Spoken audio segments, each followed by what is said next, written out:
This week in Post, presets and how to tweak them for your particular style.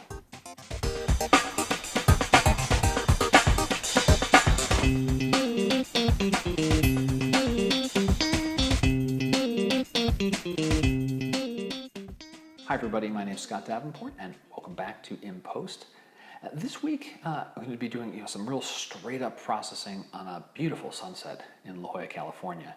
And the thing about the processing here is it's not that it's difficult, it's not that it's elaborate, it's really a set of subtle changes.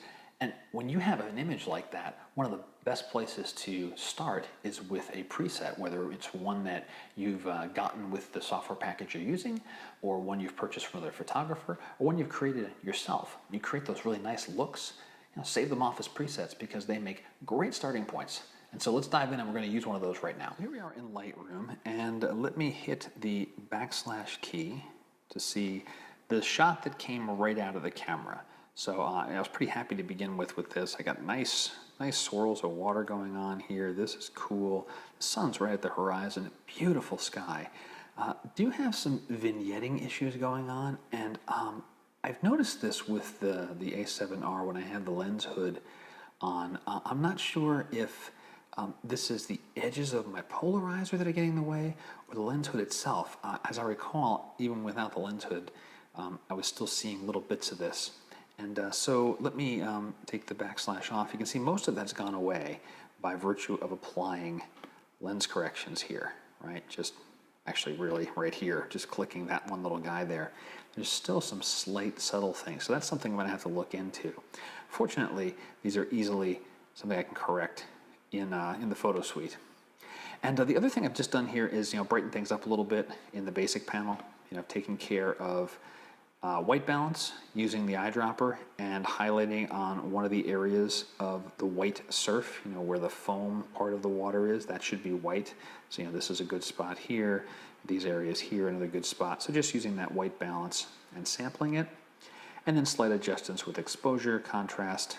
Open the shadows up quite a bit so that these rocks don't look as so dingy here. You can see if I double click that, this was quite dark because overall the camera's metering for the sky. But I know that the raw images from the Sony are quite nice and the shadow recovery is very good. So being able to pop that up all the way to 90 and bring those things back in, no problem. I did shoot brackets just in case I needed them, but I'm finding more and more that I just don't. White point was fine. We're always going to have a hot spot with the sun.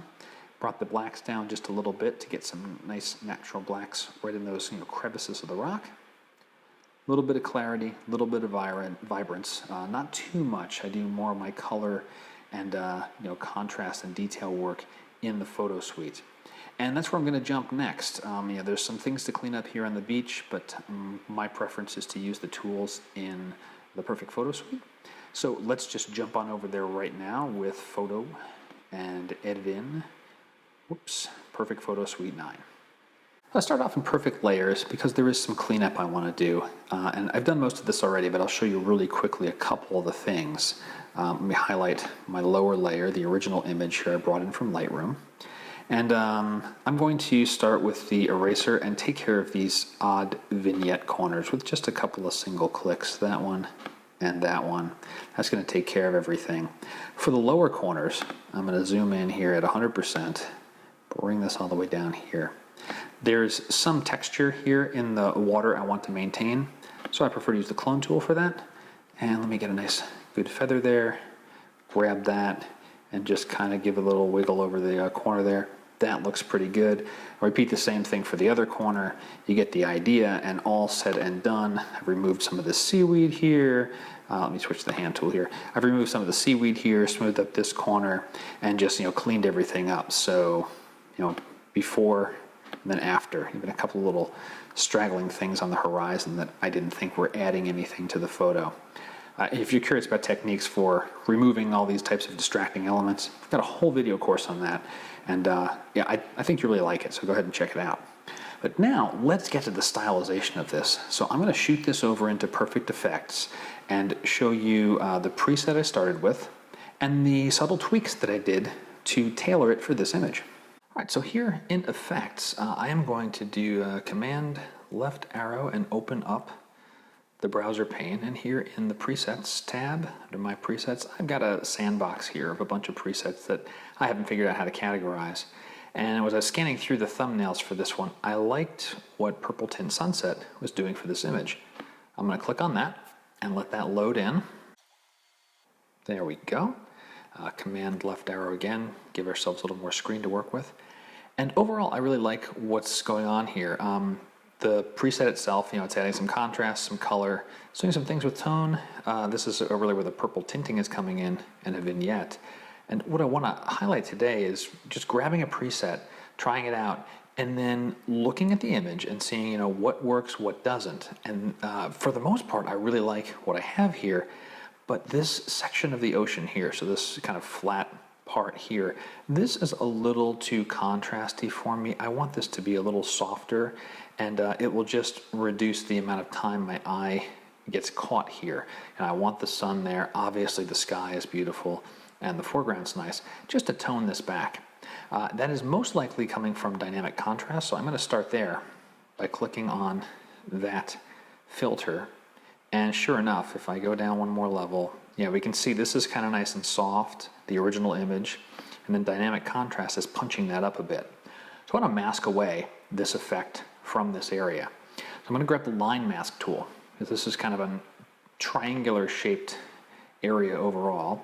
And I'm going to switch to the loop so I can see where my crosshairs are. So as I move across the image, you'll see that the loop is slowly changing there. So I'm going to go all the way over to the edge here.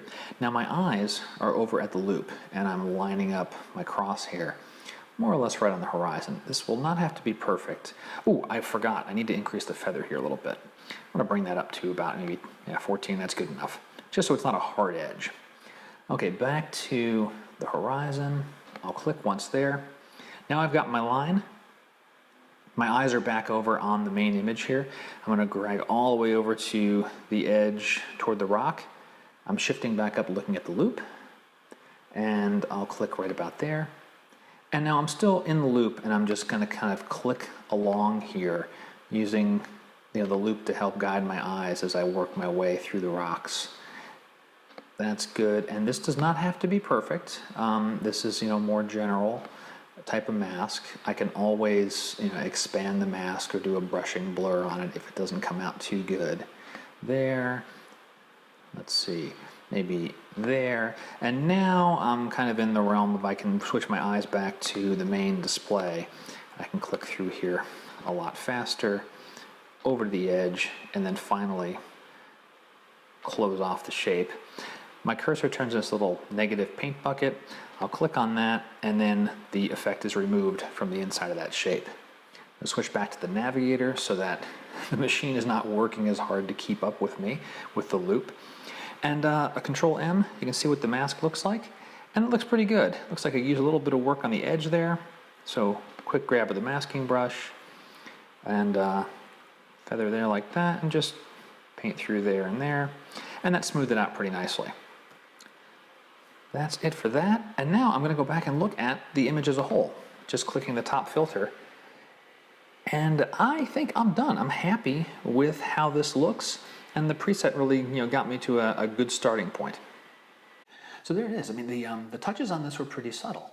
A little bit of retouching to take care of a bit of vignetting in the corners that I had, and just after that, a tiny bit of masking to really tailor the level of contrast for this image so that I kept the things I wanted crisp and sharp, exactly that, and areas that I wanted soft, backing the contrast off of those areas. And so, presets are a great thing to use as your starting point, and that really is the tip of the week. Presets.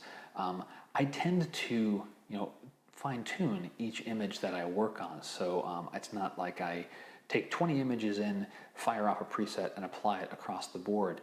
That's just not my style, and for the type of photography that I do, I can see that being completely valid if you're doing a portrait shoot or you're doing a sporting event where the lighting conditions are basically the same and you're just going to apply a certain look across the board. But what I like with presets is that it gets you a great jump start on your image. and then you can fine tune it, tailor it, or even add to it, all depending on the final look that you want to get. That is it for this week in Post. Hope you've enjoyed it. If you did, give me a shout. Let me know you're enjoying these things. Ask a question. Questions are great. I love hearing from people, and really it's wonderful to be able to help somebody understand a particular concept with post-processing. And it makes me a better photographer as well, because it makes me think about, why do I do this? Why do I do that? And if I can articulate that, that means there's something behind it, and there's probably some value in it. Even if it's the value to give you saying, yeah, I don't like that, Scott. I don't think I'm going to do that. That's valuable. Knowing exactly what not to do for your photography may be just as valuable as knowing what to do. So until next time, my name is Scott Davenport. Thanks for joining me.